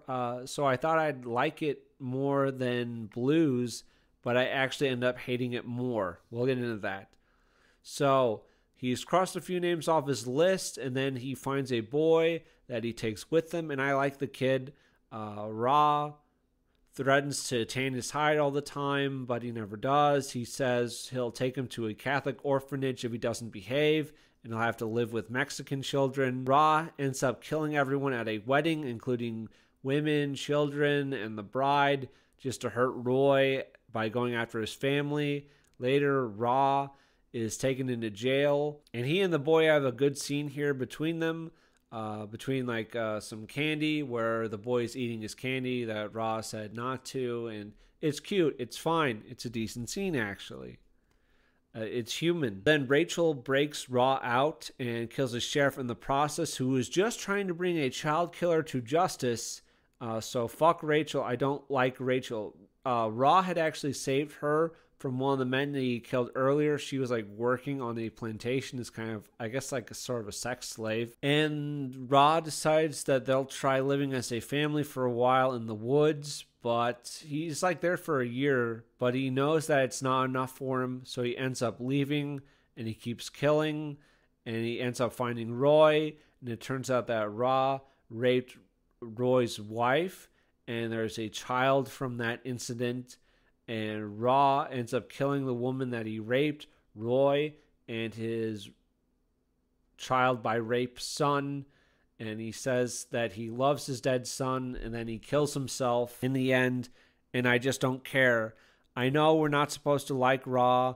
I get it. I was almost invested in this, but it fell through by going just too far. By having like the main character just be too much. It's just too edgy. It's just, I just can't be invested. I can't give a shit. Dold belongs to me.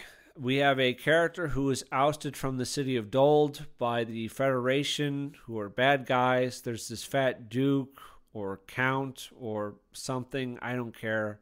He rules there, and he burns people for being witches, and he eats human flesh, and he's evil. I think our main guy's name is Scar. I think that's his name. I don't care. He shows up years later with an army, and he commits atrocities against people that were formerly his subjects. Like, he spreads disease, shooting lepers and other diseased people over the walls. There's rape and mass killings by his army, and he just doesn't care. But then he wins, and they're about as evil as the Federation, and that's it. That's the story. The three of these do have audiobooks, which I thought was kind of interesting and neat, and in the author doing audiobook. But I will do no more about this author. I'm tapping out. I've had enough. I guess the best way I can describe this stuff is diminishing returns. If all you have is like hyper violent, kind of edgy, gruesome stuff, you get diminishing returns. For every child that you kill, the next child that is killed is less impactful. Do you get it? Like, you know what I mean by that? If there's like a rape on every page, it loses its power.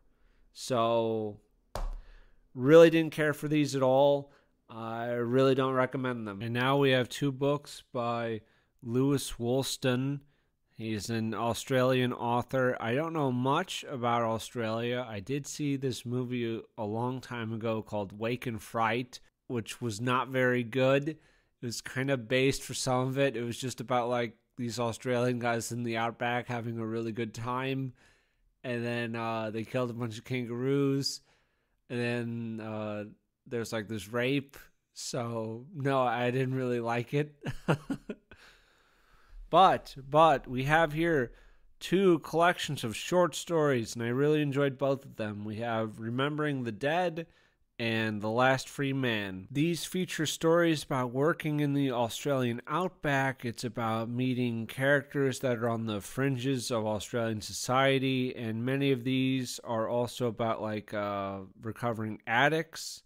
Some of them are about family as well and being a father. And some of them are about like being in the army. You get like a wide variety here, and I think they're good. They're funny and tragic as well. The Last Free Man. This is the opening story of the Last Free Man and Other Stories collection. Go figure. This is about a guy who's working at a roadhouse, and he knew a man named Jimmy Healy. Jimmy is an old guy that's retiring, and he ends up paying him to take him where he's going to live out his last days. He shows him the place where he's buried some guns that he brought back from Vietnam, and Jimmy reveals that he's actually dying, and he's talking about his choices in his life. This is on page 11. That's it, really. I made a choice between freedom and a normal life. Now I'm almost ready to leave the stage, so to speak.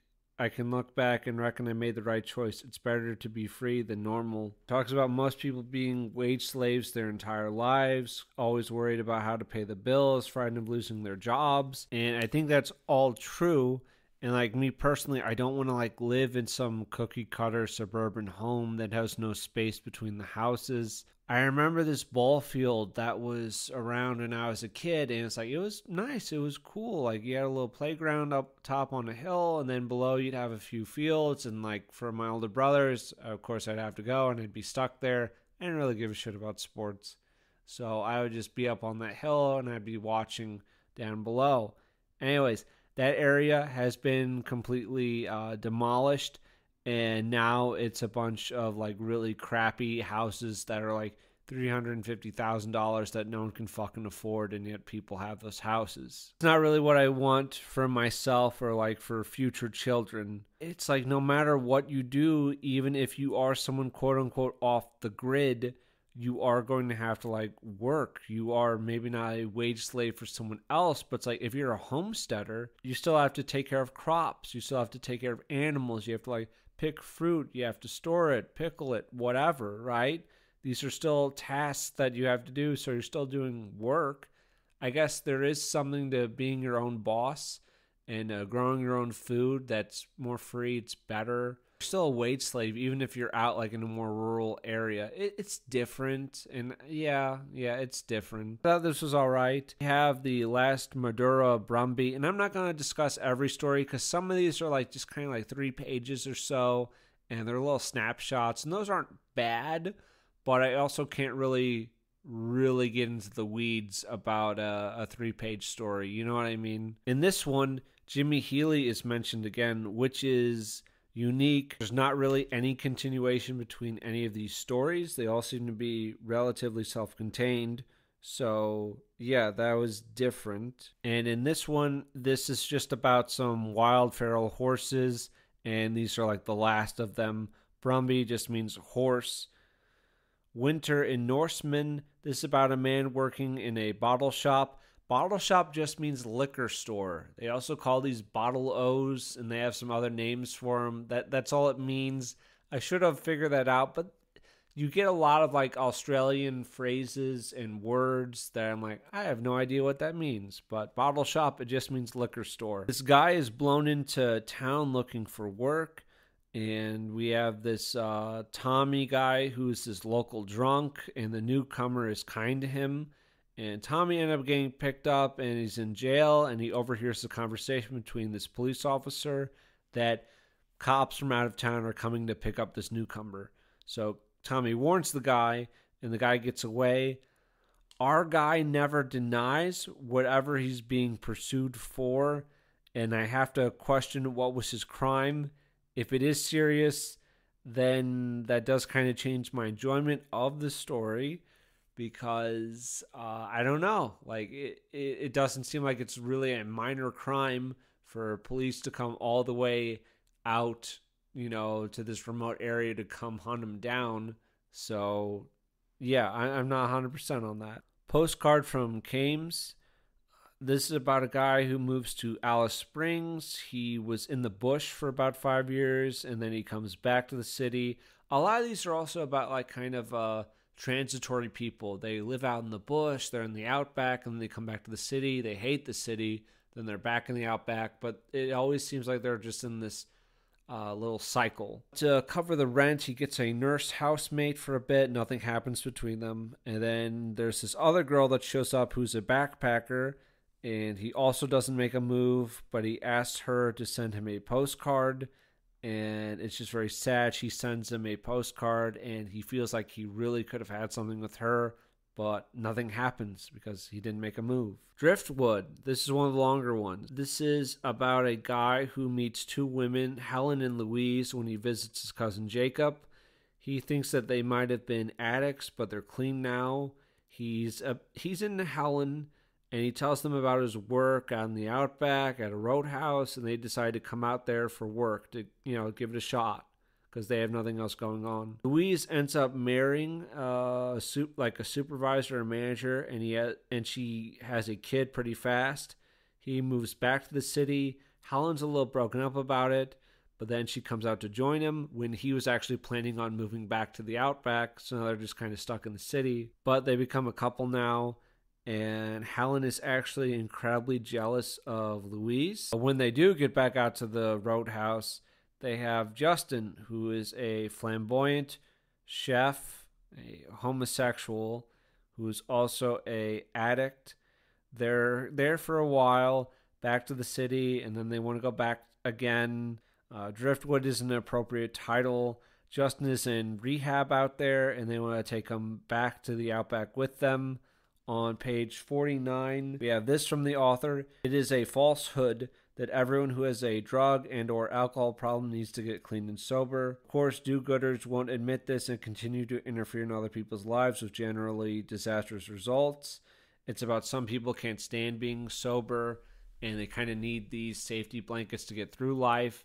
I don't agree, just because being an addict is not a self-contained thing. Naturally, to support a drug habit, you have to get money from somewhere, and these people can't hold down jobs, and none of them are wealthy, so that typically means turning to criminal activities, and by doing that, you're just lowering everyone else's quality of life by either directly harming someone or just like indirectly making society worse. So, no, I don't agree with that. You have to address drug addicts and just deal with that issue. They're married now. That's something, and they're not sure exactly what the future has in store for them, but they're together now. They're married, so that's something at least. The failure. This is about a guy working at Roadhouse. We have a lot of Roadhouse stories. He meets a man named Adam in 2013. Adam was with some band back in the day. This guy tells him about his life. The band stopped selling. No one gave a shit anymore. This guy comes back through the area and he asks about Adam. The manager doesn't know any Adam. He says life goes like that sometimes. People drift and you lose them. Nothing to be done about it. And that's just kind of how it is, I guess, in the outback. A pistol and a French girl. We start with a man getting bit by a spider and having to board a plane and get flown in to have it treated. It's the Royal Flying Doctor Service. I guess it's needed out there, like to take care of people getting hurt out in the wilderness. Like, it's kind of a neat system. Emergency, like medical plane, they'll fly, get you to a big hospital. But to get back to his job, he has to hitch a ride with a trucker, and he's also supposed to bring this French girl into work too. So it's going all right until they hit a camel on the road, and the driver hurts his hand during this crash. And unfortunately, the camel is still alive. It's biting and spitting at them, and they don't know what to do because they can't get near the damn thing. But the driver actually has this illegal gun in his cab. And while the French girl and the driver are distracting it, our guy shoots it, and he looks very cool while he does it. And they're only able to really limp the semi into the next town because none of them can really drive it anymore. They're going to be stuck there for the night, but the French girl kisses him, and then they have sex. So there you go, boys. You just got to kill a camel, and you'll be fine. Oh, and this one ends with him saying that he got Anna pregnant, but I don't believe there's a follow-up to this one in either story collection. So I don't know. I don't know how that ends. I don't think all these stories are necessarily true. I think they're at least like based on some truths or like people that he knew or whatever, because they're just too contradictory. So they're at least like, they have the air of authenticity, right? Tracy's Lament. This is about a young junkie in rehab who's friends with a Tracy and Felicity, but he has to leave for a shrimp boat job because that's the best he can do for employment. And it'll help him like get his life back together, to like put distance between him and like other addicts and everything like that. But when he gets back, Felicity has OD'd and Tracy's begging him to stay, but he can't / won't give up his new life. 12 years pass and he has a good job and he's back in town for this conference. He's like a family man, but also like this manager for like some automotive company. Despite being a family man, he's thinking, like, he has several thoughts about getting a hooker when he's in town. And as he's just walking on the street, he spots Tracy sitting with a cardboard sign begging for money. He asks if she remembers him, and she starts screaming that he left her, that he abandoned her, and he just runs away, and it ends there. Comings and goings, cops are just sitting and like waiting outside this apartment complex. They're just hanging out, just getting just checking out the neighborhood. Some are like this, and like they're fine. Like some have a little more going on with them, but they all like add a little more to like Australia for me, and I don't know like anything about Australia really. So even the ones that are just like pretty like calm and there's not like anything like too crazy going on, they're still like nice, right? Rain on the Highway. This is about a guy who has to get to Perth in a certain amount in like 3 days, and it's raining really heavily, and he's going as slow as he can, but he has to stop for the night at another roadhouse. There's this woman there that he's interested in. This is on 105. There was a girl at the bar, real country looking from the way she was speaking to the roadhouse staff. I assumed she was local. She had a proper Australian drawl that you could only hear out in the bush. Her clothes were rough and covered in dirt. She had a very country habit of adding "yeah, nah" at the beginning of every sentence. So when she spoke, it was like, "Yeah, nah, I'll just grab a coffee if I can, mate. Yeah, nah, the roads are washed out, so I'm stuck here for at least 1 day." I found it strangely charming. Oh, she talks about camels fucking up like their fence line. So I got curious about this because the second story that mentions camels, and camels are not native to Australia. I know that should be pretty obvious. Camels were brought over to deal with like the Australian heat as like a form of transportation, and that makes a lot of sense. And then some camels got loose, and Australia apparently has like a lot of fucking feral camels running around. So that's kind of interesting. Keeps thinking about this woman, about her freckles, about her hair, and also about her sturdy granny panties that were from Best and Less or somewhere similar. It made sense, I thought. A girl like this who lives and works on a sheep station has no use for frilly nonsense when it comes to underwear. He thinks that he wants a job out there, just he'll be more free, he'll be able to enjoy life, and he can almost taste it. So I definitely do like see the appeal of being a bit more rural, a bit more free, like working outside. You're not just stuck in a concrete box. I do get it. I do understand that. Christmas in Alice Springs. We have like 3 little POVs. You're in like this little like town. Some of it is like an apartment complex. One's from like a mother. And it's just during like the Christmas season. So there's that. Exile is a woman who is now an empty nester. And she's really afraid that her children are just going to forget about her. And she's going to be by herself. The Family Farm. This is about a man on the run. I guess a criminal. He hates his sister, and he may have to go to her for help. They bring up a road train, and I guess a road train is a semi-truck. They have interesting terminology for everything down there. And the last story is Grandpa Bob. So Grandpa Bob is dead.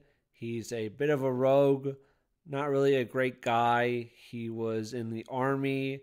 He kind of had an abusive childhood. He abandoned his first wife and all the kids he had from that marriage, and then got remarried. He's, probably not a great guy for abandoning his first wife and children, but he's definitely like an interesting character. So he's part of the family. Like, I guess the author wouldn't be here without him, but I don't know if he's like necessarily someone to celebrate kind of a deal. So I don't know about that, but interesting. And that's that little collection. So, Remembering the Dead. The first story opens with one about a father taking care of his baby, and he's just reminiscing with her. It's very sweet. It's a bit different from the last batch. We do have more in this collection just about like fatherhood, and those are very nice. We have a few that are talking about the author's time in the army. Guard duty on New Year's Eve, 1999. And the next one is literally called the Army Penis Washing Method. No, I'm not making this up. I'll take a photo of it. And I don't know if this is based on something true or not, but I want it to be true. I've never been in the army, so I don't know, but you literally get shown how to wash your penis, and you have to do it with other recruits. Disappointed soldier, you're dealing with venereal diseases being spread on the base by the soldiers giving it to each other, and there's this one guy who always dreamed of being something more in the army, who makes it his personal mission to hunt down this dirty pig who's spreading venereal diseases around. Old maid at the bottle shop. This is a guy who's been away for like 11 years in jail, and a man's sister has come and he beats the shit out of him. And yeah, I don't know about this because it kind of seems earned, because I'm like, 11 years, that's not a small amount of time.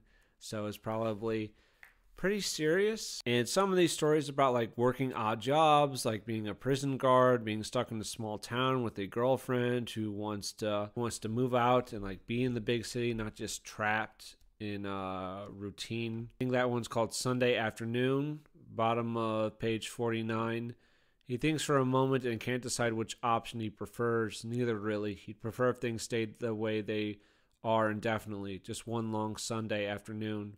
Just kind of hanging out, having a few beers, working, just not having a stressful life. And that's not so bad. And then we have a few that are remembering the dead. The first one is about Justin Moriarty. He is a man, age 20, who developed a drug habit and met another guy in the program named Justin Wright, quote unquote. And he seems to be a snob about it. There's this older guy named John who's been in the program for like 20 years and has really made him rethink his life. And he decides to leave and figure his life out. He last sees Justin in like 2003, and then in like 2018 he searches for Justin online and he finds out that Justin actually died way back in 2010. So he's just kind of remembering this kind of flashpoint in his life. Remembering the dead, Matthew Fitzgerald. This is about another guy he met in Narcotics Anonymous. They bond a lot, but he leaves because he wants more out of life. He feels like he's betraying him, but they keep in touch with letters. On page 70, he asked him for forgiveness that he left, and he said that it was silly to worry. He understood that a young man has to make his way in the world and see what he can make out of life. And then once Matthew dies, he gets all of his letters back because Matthew made sure to save all of them. And yeah, it's just kind of sweet. He definitely made a impression. And then we have Remembering the Dead, Teresa. This is about a nice, shy girl that was in recovery. She's very empathetic, maybe too much. She ends up falling for a guy named Travis, who is the cool guy of recovery. And she starts using again because I guess being in a relationship was just too much for her. And Travis was doing like all these mind games and shit with her. Our protagonist sees her on the street and she looks terrible, but he walks by without saying anything or doing anything. And then she's dead a few weeks later. And he ends up like leaving the program after this. It was about this time that I started to fall out of love with the whole NA thing. I realized most of the people in the meetings were going to be saved, and even if they were, most of them weren't worth saving. It was effectively a daycare for losers, and if I wanted more out of life, I had to move on from it. So he did end up leaving it all behind like a year or so later, made a life for himself, but he never forgot about Teresa. Drown the Orleander. This is about a father at home with his sick daughter, and he's just taking care of her. We have like this mix between like really sweet family moments, and then here's some like drug stories about like young people dying. Fox and His Fisherman. This is about a tale from his youth about going fishing with his uncle. There's a dead cow. Farmer ends up killing a fox, and he ends up stringing it up. Fox was strung up on a branch with a little rope tied to its tail, dangling in the moonlight like a lynching victim. I'd seen this before. Some farmers had a theory that putting them out on display like this would scare off the others. A memento mori of the crudest, most bumpkin kind. I looked this up. Red foxes are not native to Australia. Neither are camels, neither are horses. I don't know how many damn species they've introduced and have just like completely fucked up Australia's ecosystem. It's probably a lot. But no, I thought maybe like little desert foxes could be native to Australia. But I don't think there are any foxes that are native there. Cooking breakfast for Harriet. This is about a man who lets a woman back into his life, and they did not have a good end to their relationship. And the woman comes back pregnant, and he's thinking it over. She's not even positive that the baby is his. So he ends up freaking out. He smashes a mug against her forehead, and he just screams, out, you slut. There's that. We have Far From Your Father's Country. Daniel knows this woman Naomi in rehab. They check out together. They move back in with Naomi's parents. On page 98, this is after they just get out of rehab. They had very little money, so they ate macas for dinner and settled into their room for the night. Macas means McDonald's in Australian. McDonald's, that takes me back. I remember it was like 1 week where my dad was working like really late, so my mom didn't really give a shit. So we had like fast food like 4 times in a week, and then my father came home on like that Thursday or that Friday, kind of broke down in front of us and just looked around and realized like what we had become. Anyways, back to the story. So they move in with Naomi's parents, and he gets a job and he starts to adjust while Naomi really doesn't. She just kind of keeps going back to her old life. Her family starts to actually like him, and he's thinking about moving on when she announces that she's pregnant, and it ends with him getting a one-way ticket to Perth away from her. And the Never Married Uncle. This is about a man whose uncle has died, and he's going to inherit his uncle's house and all of his possessions. And there's just a lot of nostalgia as he's going through it all. And he finds a letter for him on page 116. His uncle's just giving him a lot of good advice about start living, start turning things around, start building a better life for yourself. Life is not all about selfish pleasure. You have to give something back, contribute something to the world. I hope you will teach your girls to be good people, to care about the world around them, and to treat their fellow humans with a little kindness. So yeah, this is kind of sweet and nice. Those are those 2 collections.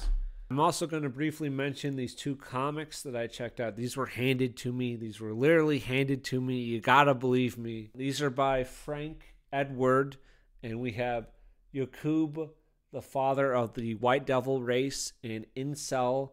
These are 2 comics by, let's say, this side of things. And Yakub is something that I'd heard of before. If you don't know, that's like Nation of Islam and what they believe is the origin of the white race. So that was interesting and kind of funny. So you might want to check it out for yourself. It's just a little comic about their mythology and what they believe. And then Incel, which I didn't really care for, but you're basically with like this whiny incel dude, and he cries, and he bitches, and there are a lot of pages of that, and then he has his day of retribution, and he's in jail, and that's it. It just kind of seems like a boilerplate incel stuff. So I at least like Yakub. But I thought I would briefly mention those at the end. You can check those out. I only learned something about Yakub because I just like knew the term, and I knew that they had some interesting ideas about our origins and everything, but I never knew the full story, and now I do. That is this Trough. I know that this is a little more negative than I would typically like. Yeah, just sorry. House on the Borderlands, Last Lonely Trail, The Report of Mr. Charles Aalmers, Psychosis Blues, Iron Scar, Adult Belongs to Me. I just really didn't care for any of those. Sorry, just not really. I'd say Psychosis Blues had like the most going for it in terms of like he could write evocatively, but not really build characters or a plot, which is essential. Matrioshka Divide definitely had issues with like characters and like pacing, but I might read more from that. But recommendations for sure, like Hollow Empire, and then those two by Lewis Woolston. I think those are very good. Kind of mixed, but that's how it goes sometimes. Oh, I also want to mention, I'll have a link to it below, but if you are interested in like more book review type of stuff, you can go check out this video I just put up on my Odyssey channel. I do have an Odyssey channel just really as a backup, but I also will post some videos over there that are a little more explicit than I'm necessarily comfortable with on YouTube. So I have a video there that covers Hate Spree 1 and Hate Spree 2. These are by King Cringe. They are funny. They are violent.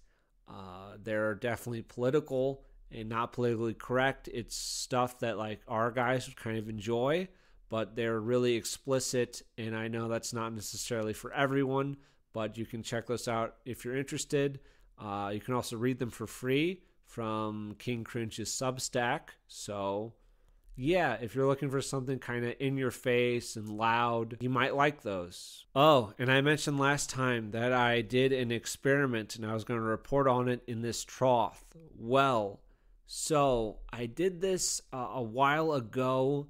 I did a Goodreads giveaway. I don't know if anyone else had thought about it, but I wanted to do it with Duelhan, my first book, just to see. So I gave away 100 free digital copies through this. It cost $120 through Goodreads for it. And I thought, well, if I can get like 10%, if I can just get like 10 people to give me like reviews of the book, good or bad, it'll be like helpful criticism, right? So I thought it would be kind of worth it. A decent amount of time has come and gone, so I thought I would report on it. And I don't know if it'll be worth it for someone else, but for me, this was definitely not really worth it, and I don't think I would do this again. But I ended up getting a 3-star rating and then a 4-star review. So out of $120 and 100 copies that I gave out, 1 rating and then 1 review really wasn't worth it for me. So that's a shame. That's unfortunate. I don't know if other people would have other success. I was just kind of looking for a way to kind of reach potential readers kind of outside of this kind of like indie kind of esque bubble, but that didn't really work out for me. So maybe it'll work out for you, but I still think kind of a path forward is just trying out other videos, seeing what sticks, trying to expand an audience in that direction. That being said, next week I'm going to have a video on Wolf Hall, which, if you know A Man for All Seasons and Thomas More, this is about Thomas Cromwell, and it's from his point of view. And I really despise this show, and I'm going to talk about it, and I'm going to get into the politics of it and like the importance of truth and all of that. I think the show is like ultimately like fairly subversive and just like kind of bad. But that'll be next week. I have a lot more titles to talk about for next Trough. That should be like a month or so, maybe a little longer. I do like these longer videos a bit more. It just gives me time to read more titles. And yeah, it gives me time to compile notes for them. I still need to get better at like when I read a book to just immediately do my notes on it there and then instead of just like waiting. And then when it's time to like record the video, I still have to like write out my notes for like several books, and that's really a pain in the ass. So I really have to be better about that. That's going to be it from me. Thanks for watching, and White Pill Media out.